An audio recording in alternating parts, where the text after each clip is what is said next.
Can you believe half of 2025 is in the books? We're starting to see which models from car manufacturers are really struggling and should continue to struggle as things get even crazier in the second half of 2025 as the tariffs finally start sinking in. Buyer confidence is really continuing to diminish, especially what we saw in the month of June from the manufacturers. But I'm going to talk about all the cars that I'm genuinely worried about going forward. I think there is too much variety in the market. And then when you have a financial uncertainty going on, there might be some trimming that needs to be done to these lineups to make these car brands more profitable in uncertain times. So we're going to cover probably about 20-30 models today that I'm seeing really struggling, from Toyota to Volkswagen to Nissan, etc., that might just not make it out of this whatever we're going through. And grab your snacks and drinks, buckle in, because it's a bit of a horror show today. All right, we're starting with Toyota. Now, Toyota's doing okay. They're about neutral on the month of June. Things are starting to slow down for Toyota and Lexus.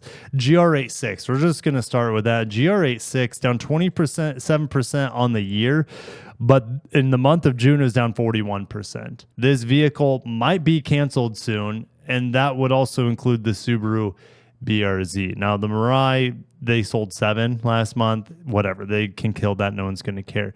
The Crown is a joke. The Crown sedan is a joke. It's down about 65% this year because the Crown Signia exists, and Toyota only has so much room for premium models within the Toyota brand because they can't like undercut or cannibalize the Lexus sales. So the Crown is just compromised, not a liftback. It's not a sedan.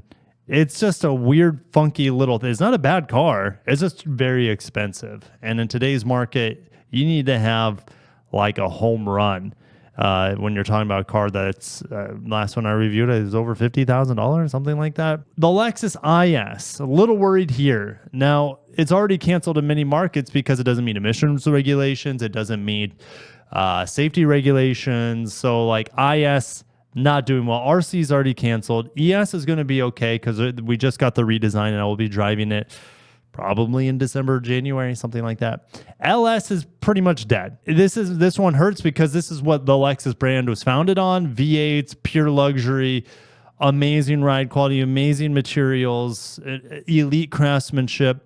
LS is dead, more than likely, because the ES is now being touted as the flagship model. So LS, rest in peace. Lexus LC. Well, this is going to die as well because emissions regulations throughout the world. And it is one of the best vehicles Lexus has ever made, bar none, like top 3. You can argue it is the best outside of the LFA. And so LC 500, its writing is on the wall. It's really sad. And more than likely, it's going to be officially canceled here by the end of the year. Highlander, the family name of a vehicle we're all familiar with. It's down 50% on the year. Now, I'm not worried about the future of the Highlander, at least the name of it, because they're going to make it a full EV. Hopefully, they also, in their infinite wisdom, can make it a hybrid and plug-in hybrid as well. Otherwise, the Highlander is just for sure going to be dead if it's only EV going forward, in my opinion. That's just me. All right, but the Highlander not looking good right now. This might be very worrisome. The new 4Runner, seeing discounts. It's down 55% on the year, 39% on the month of June. 4Runner, people were losing their minds. When are we getting the new 4Runner? We can't wait for the new 4Runner. Well, I guess it's a 4-cylinder. And it's not the same vehicle as it used to be. It's ugly. All right. So the 4Runner also getting discounts, brand new to the market, less than a year, around a year at this point. It's kind of a sales joke. All right. 4Runner, am I worried about its future? No. But it's like, this isn't good. This is not a good look for Toyota.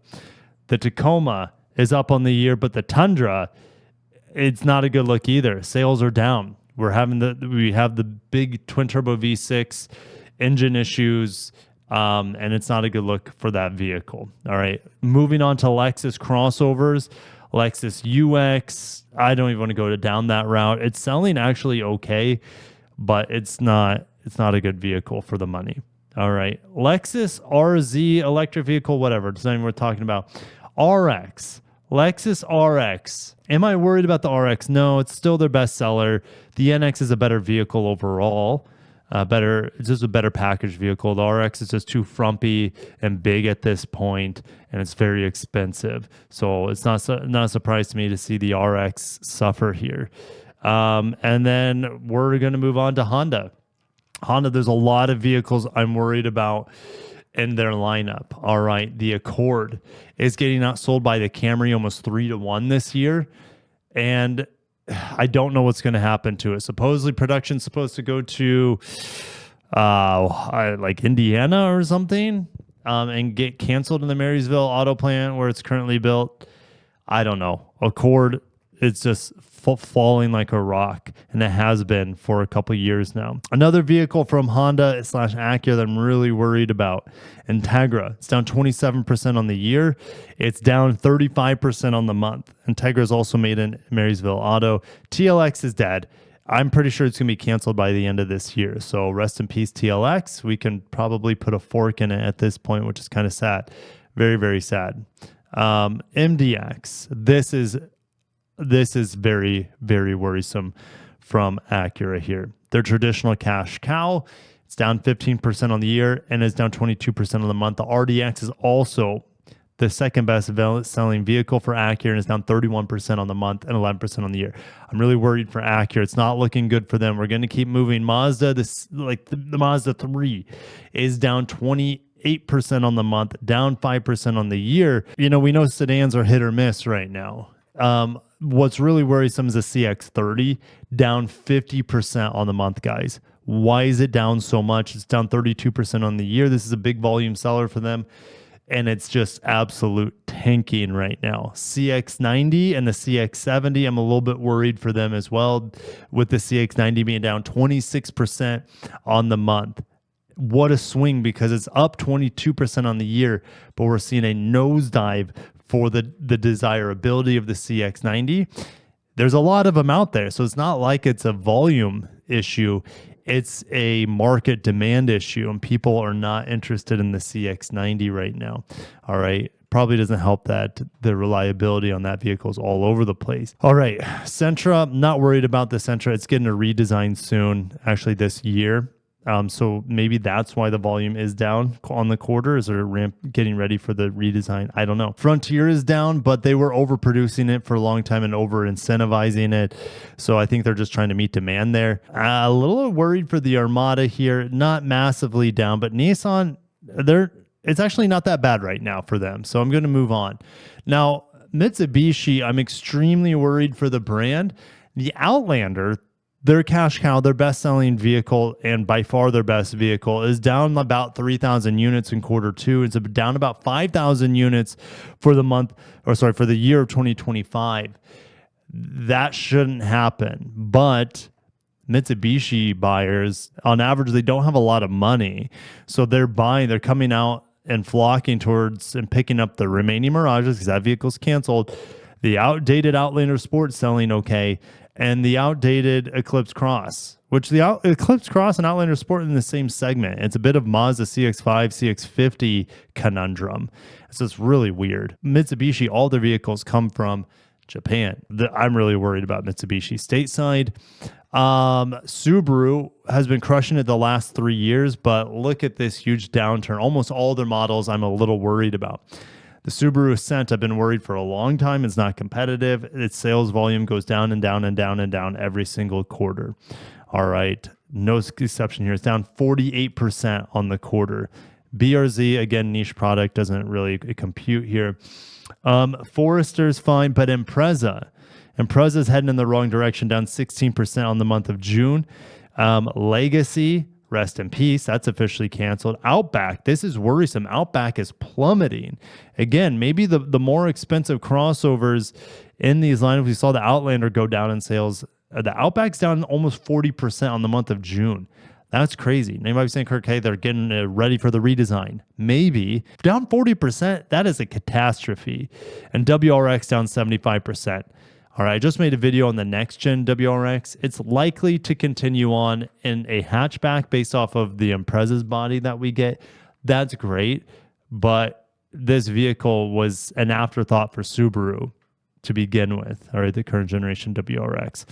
Kia, anything that I'm worried about here? Well, yes, it's actually the EV9.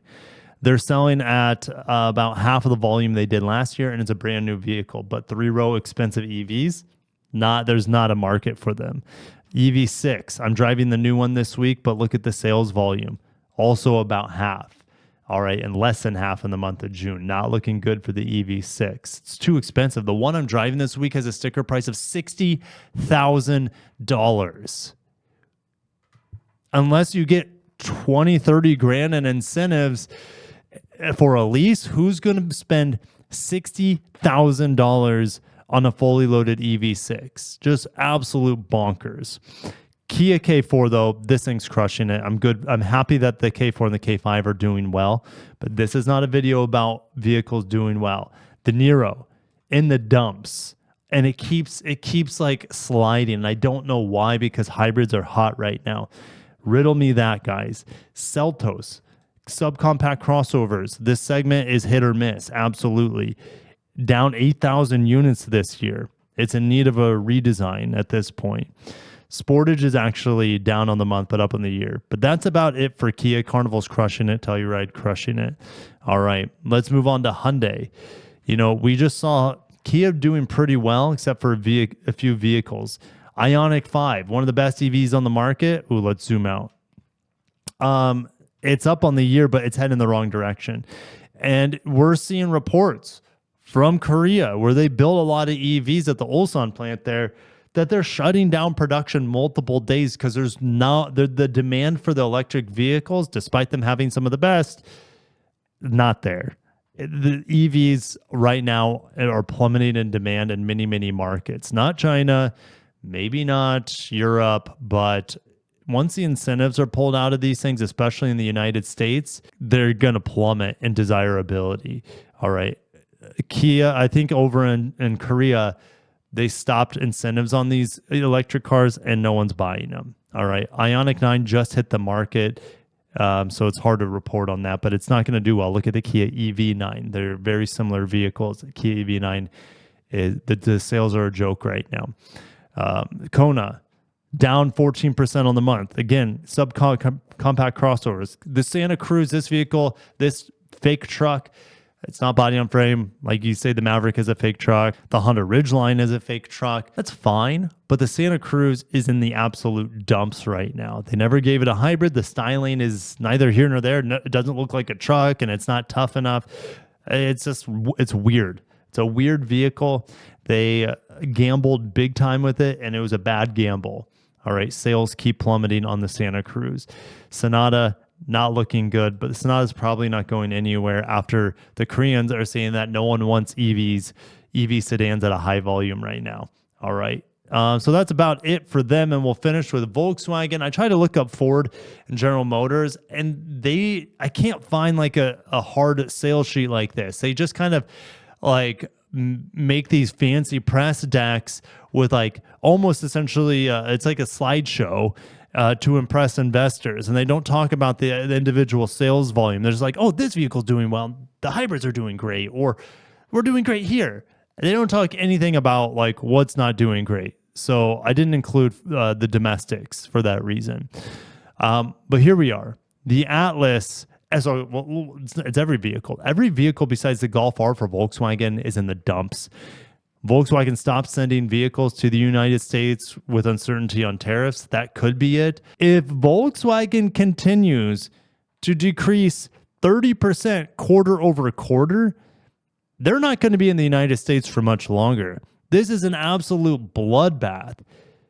Maybe they import too many things from, even though they make the Atlas and the ID4, for example, and I think maybe the Jetta, in Chattanooga, Tennessee, even though they make those things either in Tennessee or Mexico, which Mexico is still going to hit with some tariffs, but not the full brunt, as if it's coming over from Germany like the ID Buzz. Like Volkswagen could just pull out of the United States. Like, I know they don't want to, they don't want to cede territory, but this is one of the most alarming things I've ever seen from a car manufacturer. Atlas down, Atlas Sport down, Taos down, which I'm driving the Taos this week. I can't wait to drive it a little bit more. I've only driven it in my driveway so far, but the Taos down 32%, the Tiguan down 45%.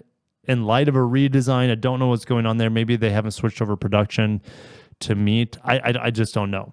ID4 is a joke. They know incentivizing these EVs doesn't make sense. Building up production doesn't make sense, especially when the EV tax credit is about ready to get dissolved. All right. Jetta sedan down 30%. Arteon, rest in peace. GTI down 30%. And Golf R, the only bright spot for the brand. Everything else down massively. It's what's going to happen to Volkswagen, guys. And that's it. That was all the vehicles I wanted to talk about. There are so many red flags in the industry right now. Obviously, when you look at like the global political, geopolitical situations going on, but the financial timidness in the car market from buyers, but also from the car brands themselves. No one knows what to invest in right now. No one knows if they should be building plants stateside or if they can work out a trade deal. No one knows anything. And the buyers are kind of showing that, especially with certain models. Certain models, and you could say certain makes. If we look at Volkswagen, no one's buying Volkswagens right now. Well, I would not say no one, but a third of their sales just dropped off from one quarter to the next. That is absolutely mind-blowing. All right, what's the rest of the year going to look like? Are we going to have massive declines from most of these brands in the United States? And are more models going to keep plummeting? You know, not even Toyota, the best retail brand in America forever at this point. Not even Toyota and their lineup is exempt. We're seeing a lot of Lexus models suffering right now. Acura, we're seeing almost the entire brand suffer besides the ADX and the ZDX, and they're losing money on the ZDX, and the ADX is going to be massively affected by tariffs because it comes in from Mexico. So it's like, oh, and then you have all these other brands that get hit with these import tariffs. Volkswagen, Subaru, Mazda, wherever Japan, wherever these vehicles are coming in from Japan or Germany or Korea, the whole market is at like the precipice. It could go either way at this point. It's kind of tilting down, like a downslide down the market or down the mountain, which is destruction of the market for cars. Oh man, you know, I don't know why I'm seeing everything with such dreary point of view today. Maybe I'm seeing it for what it is. Maybe I'm not trying to put on my rose-colored glasses today. That's a possibility, but when you see certain makes and models completely plummet in a matter of a month or two, what the heck is going on? Thank you guys for watching. Stay tuned for more updates like this. Let me know which models and makes you're most concerned about. We're going to get through this all right, I promise you. And the car manufacturers, you know, it's my job. I care about like cars themselves, but all these are multi-billion-dollar organizations that, yeah, maybe they need a shock for them to offer better products. Guys, wait for I'll try to post, maybe I'll post it today.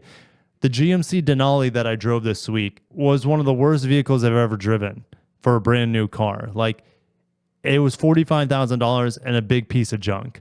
And I couldn't believe it. I'm like, how can you honestly have this expensive a vehicle and the most popular segment and me enjoy the brake feel and the seat comfort? That was the only thing I enjoyed about the vehicle. Everything else was subpar and oftentimes like absolutely unacceptable, like the audio and the shimmy and the powertrain, like shaking the car. Like, what the heck? Why are these manufacturers allowed to get away with such terrible products? Not all of them are. As I look at the Volkswagen lineup here, I mean, Atlas is good for families. Taos is very like fuel efficient. ID Buzz is a terrible product. It just looks cute. The Tiguan I've heard really good things about. Some of these lineups are pretty decent for lots of different reasons. Consumer sentiment is in the tank. People are running out of money. People don't want to spend their money on cars right now. They're too expensive. And people don't know what's going to happen for the rest of the presidency or the rest of whatever it might be. All right. Everything is just kind of in this what's going to happen situation. So buyers are pulling out. Car manufacturers don't know whether to invest into EVs, invest into hybrids, invest into new gas cars. Like, it's just pure chaos right now in the car industry. And you can say the world, but the world's always a bit chaotic, right? That's what makes it fun. But guys, thank you guys for watching. I got to shut it down. I've been rambling a lot, and I hope to see some really awesome conversation in the comments, which you guys are really good at anyways. Have a great day and peace.